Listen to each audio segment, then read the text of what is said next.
Halloween adalah tradisi bagi orang luar yang merayakan dengan acara trick or treat. Sedangkan bagi kita penggemar film, dulu saat Halloween kita punya tradisi nonton franchise Saw di bioskop. Aku yakin adegan-adegan sadis dari alat dan permainan mengerikan dalam film-film Saw pasti ada yang membekas banget di ingatan kita masing-masing. Well, tahun ini tradisi itu bisa kembali kita rayakan karena ada film Saw baru. Kevin Greutert yang biasanya mengedit film-film Saw dan dulu pernah menyutradai beberapa, kembali duduk di kursi sutradara. Dan langkah besar yang dia lakukan adalah membuat John Kramer menjadi protagonis cerita. Dia membuat film yang franchise-nya dikenal sebagai torture porn ini menjadi sebagai lebih sebuah perjalanan personal dari John Kramer yang mencari kesembuhan dari kanker yang ia derita. And by doing so, Kevin literally membuat film ini sebagai Tobin Bell Acting Clinic.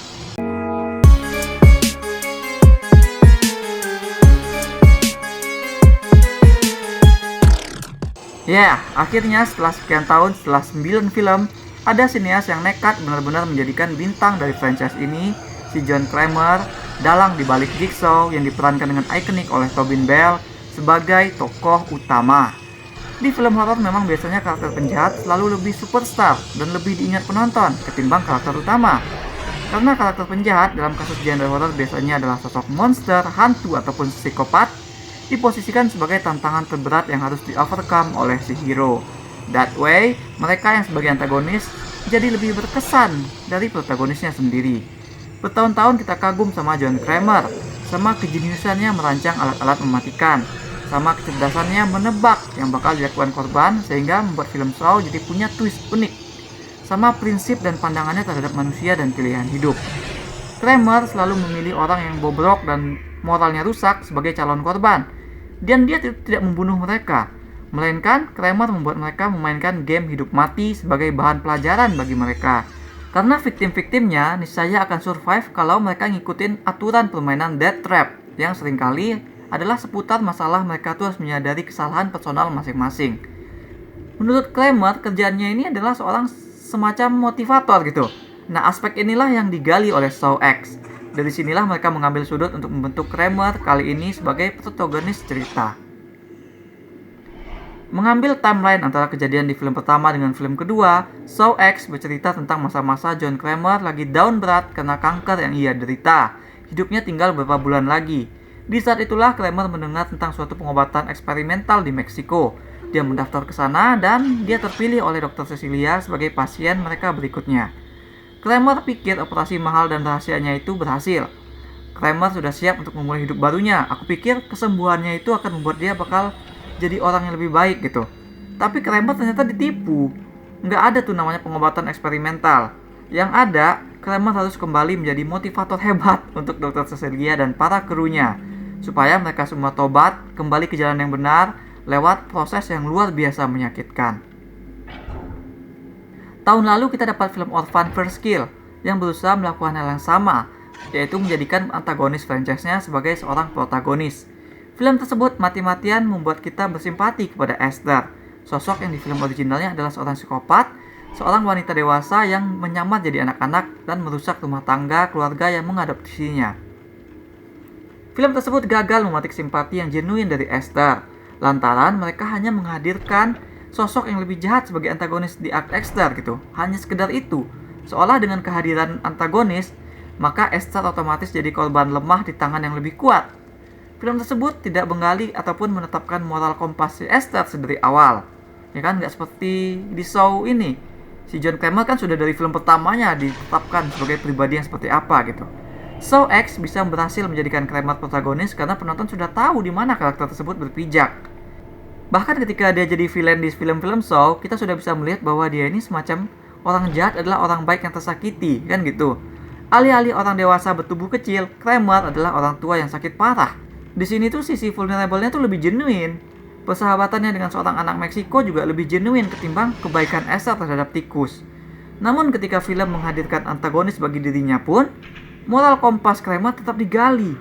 Kita sedih melihatnya ditipu, tapi kita tetap dibuat melihat Kramer sebagai psikopat yang membuat orang-orang melakukan hal yang maut gitu. Walaupun memang kini korbannya adalah orang-orang yang deserve banget karena telah berbuat jahat kepadanya. Nah, lawan yang dihadirkan untuk Kramer sepadan, jahat dan moralnya sama-sama sinting. Aku pikir film ini juga sebenarnya sayang untuk membunuh karakter tersebut, sehingga nasibnya di akhir cerita belum benar-benar diputuskan. Masih mungkin dia ini hadir lagi di franchise kedepannya kalau masih ada film-film baru Saw. Nah, namun bagaimana dengan penonton yang belum pernah nonton Saw atau sama sekali nggak tahu seperti apa karakter John Kramer? Nah, film ini bercerita dengan development. Paruh awal ditulis yang seksama. Kita benar-benar dibuat melihat Kramer sebagai manusia yang butuh pertolongan, tapi dia punya sisi gelap. Badannya boleh ringkih, tapi sorot matanya, wah, dia menatap orang seperti mutusin orang itu layak hidup atau enggak. Film bahkan memperlihatkan Kramer berfantasi menyiksa seseorang dengan alat penghisap bola mata. Saat dia mengintip seorang ini sedang mau mencuri barang dari pasien yang tengah tak sadarkan diri di rumah sakit. Nah, menurutku ini setup yang efektif sekali untuk memperkenalkan siapa sebenarnya John Kramer kepada penonton yang baru. Sekaligus juga tentu saja mempertahankan vibe khas franchise Saw di tengah-tengah penceritaan yang lebih dramatis. Sedangkan untuk paruh akhir cerita, saat cerita fully masuk ke bagian yang lebih berdarah-darah, film mengeksplorasi hubungan antara Kramer dengan muridnya Amanda sebagai tautan drama. Hubungannya cukup heartfelt, membuat penonton masih bisa merasakan kemanusiaan dari si karakter psikopat yang punya moral itu. Dan ini juga abu-abu, karena Amanda nggak yakin apakah dia bisa jadi penerus nantinya, ya kan?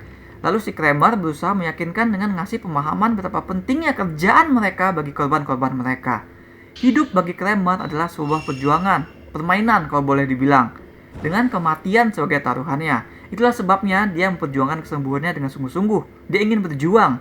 Itu juga sebabnya kenapa para korban dia tempatkan di posisi maut, antara berjuang melawan sakit demi survive, atau ya kalah dan mati. Karena dimulai dengan drama dan personal itulah, vibe Saw X akan terasa janggal bagi penggemar berat franchise torture horror ini. Beruntungnya, sutradara bukan orang baru dalam dunia persawan. Dia juga pernah jadi editor dan pernah nyutradarain, sehingga dia paham betul yang membuat Saw ini Saw gitu. Dia tahu resep horor ala Saw. Adegan-adegan perjuangan sampai mati, gaya kamera menangkap, gaya editing menampilkan adegan penyiksaan, ya kan, benar-benar bisa bikin ngilu. Dia paham semua itu dia garap sama persis dengan vibe Saw yang kita ingat. Game atau alat siksaan favoritku di film ini adalah trap ala patung Meksiko yang mengharuskan korban membuka batok kepala sendiri dan mencungkil otaknya.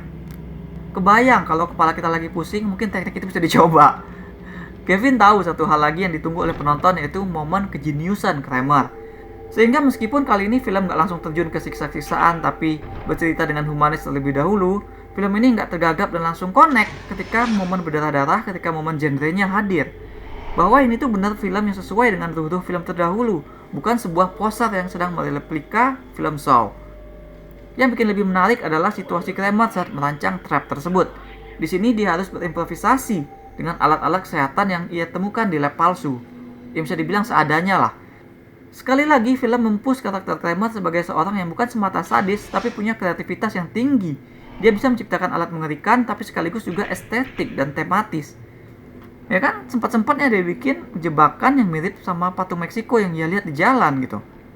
Film berhasil membuat hal yang sebenarnya convenience, kemudahan bagi karakter utama, sebagai hal yang balik mendukung karakterisasinya. Karena saat kita menonton, kita tidak akan mempertanyakan, kok dia bisa bikin hal itu, kok kayak mudah, kayak mendadak dia bisa gitu kan. Padahal sebenarnya memang cukup banyak momen-momen yang nggak mungkin ada pada cerita. Misalnya, momen-momen yang terlalu kebetulan bahwa korban akan melakukan suatu hal ataupun Kramer melakukan atau melakukan sesuatu yang sesuai dengan hasil yang dia inginkan. Nah, karakter yang sudah well established membuat hal tersebut dengan mudah kita maklumi sebagai bagian dari kejeniusan karakternya alih-alih sebagai pemaksaan kehendak naskah.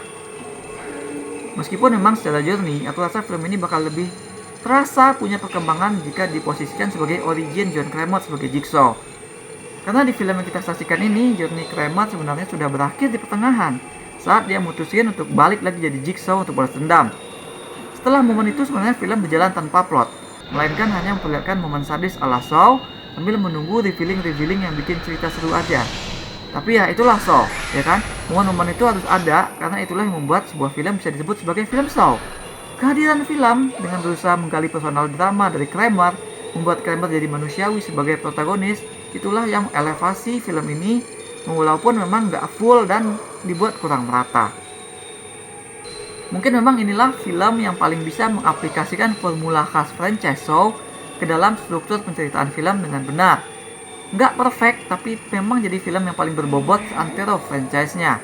Nggak cuma twist dan revealing, nggak cuma adegan penyelidikan polisi, nggak cuma adegan penyiksaan dan jebakan mematikan. Di sini kita diajak menyelami karakter utamanya yang notabene juga bukan orang baik-baik. Kalau secara timeline aku nggak bisa ngomong banyak, karena walaupun aku ngefans, aku sebenarnya udah nggak benar-benar ingat urutan kejadian semua film Saw. Dan filmnya pun memang sengaja ngeluarin cerita yang bakal membuat kita melompat-lompat timeline. I think timeline nggak benar-benar jadi soal di sini. Buatku, bisa menikmati horor yang berbobot dan punya karakter unik itu sudah lebih dari cukup. Aku berikan 7,5 dari 10 bintang emas untuk Saw X. Ini bacanya Saw X atau Saw 10 atau Saw Twitter. That's all we have for now. Apakah menurut kalian franchise Saw masih layak untuk dilanjutkan dan elevate menjadi lebih berbobot? Kenapa? Share pendapat kalian di komen. Jangan lupa hit like dan subscribe supaya tidak ketinggalan review dan playthrough lain. Kunjungi mydeset.com untuk review yang lebih detail. Atau kalian bisa kunjungi store mydeset di chiptolka.com. Ada banyak kaos yang pernah connect custom yang unik, mulai dari film, musik, game, hingga wrestling. Thanks for watching. Remember in life, there are winners and there are losers.